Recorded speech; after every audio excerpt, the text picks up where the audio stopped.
3. You know, Devin, ever since you took over as Chief Operating Officer of this company in February, our occupancy has been going up. In fact, our vacancy is now the lowest it has been in 7 to 10 years. That's absolutely incredible. It's all we can do to get move-outs rent ready as fast as you're renting them. So, here's your bonus. Thank you, Dad. But why are you giving me this? It's like, what is a Federal Reserve note? Isn't a note a promise to pay? Well, that's money, isn't it?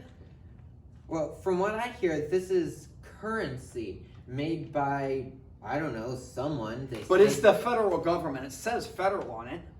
Right, but it's not the government. They call it the Federal Reserve, but what branch of the government is that in again? Maybe they report to Fed Express. I'm not sure. Oh, well, it says reserves. I know it's good because it's backed by reserves. Reserves of what? That's a really good question. And it is a note. I forget, what is a note? Didn't I teach you that before? It's a promise to pay. A promise to pay me what? So that is backed by that's it. It's backed by the full faith and credit of the United States government. It's got to be good.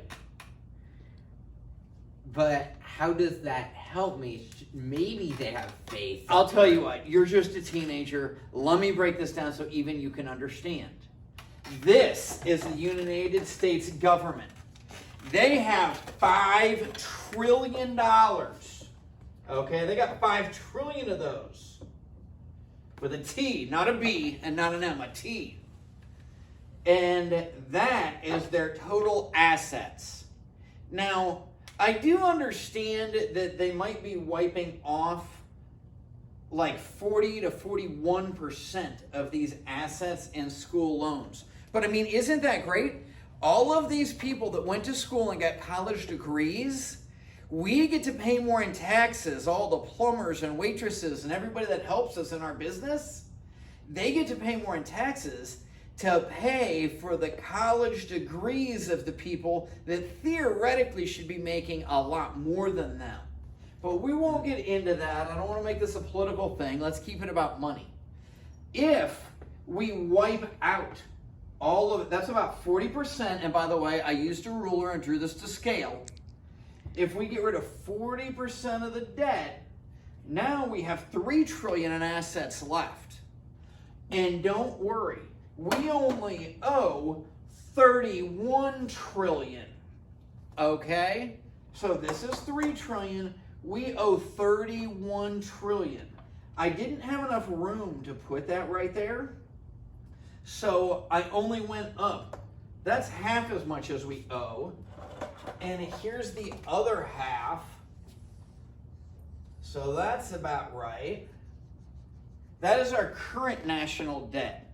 Now, I know some of you want to say, well, it's all because of Biden. No, actually, Trump created more money than anybody until Biden. And Obama created any more money until him. And Bush created more money until so. It really doesn't matter. Every single president that's come along has printed more currency. I keep saying money, but that's not money, is it? They printed more currency than the one before.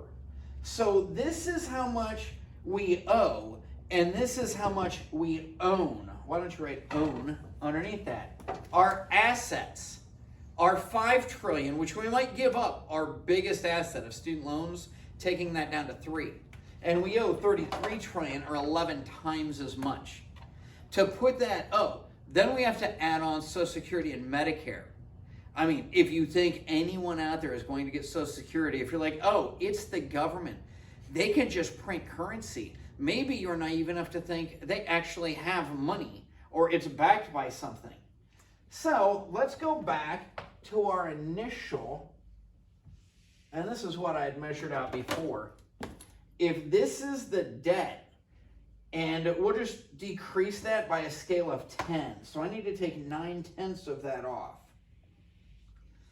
This is the 3 trillion that we have. That is the 150 trillion that we have promised to pay.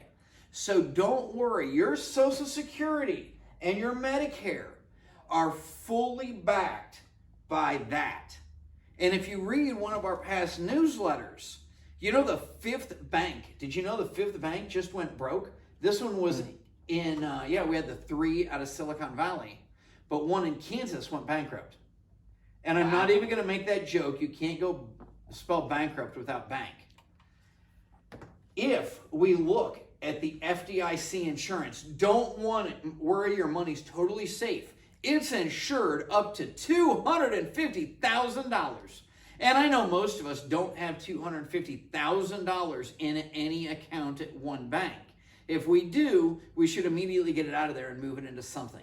But since it's as safe as money in the bank, people get laxed and they just let it go. So if you look at how much money the FDIC has, it is about the same. They can only pay 1% for every 250,000 you have in. Let's make it easier. For every 100,000 you have in there, you're going to get 1,000 back. And that's if they don't bail out all of these other people. Then we also wrote about the bail-in legislation, which was part of the Dodd-Frank Act in 2009. If there is another bank failure, which we will see and we will probably know by the time you watch this video, we'll know if they stole money from the depositors, which is totally legal, to pay the employees of the bank and cover all their debts, the mortgage on the building they're in, their heating bill, and all they have to do is give you stock in a worthless bankrupt bank. And that makes it legal, according to the Dodd-Frank Act. How could they even... That just sounds so ridiculous. How did anybody let that happen? I have no idea why anybody would accept that, but I can tell you what the effect of that is going to be. Would you like to know that, Deven? Absolutely. Look closely at where the decimal point is. $1, when they passed the Federal Reserve Act, is now worth 3 pennies. What you could buy with 3 cents in 1913 now costs $1 today. So you keep working hard, saving money, putting it in a bank, hoping the bank doesn't fail. And by the time your kids are your age, maybe it'll be worth 3 cents. If you want to learn more, sign up for our free newsletter at clearskytrainer.com. I write about these things every week.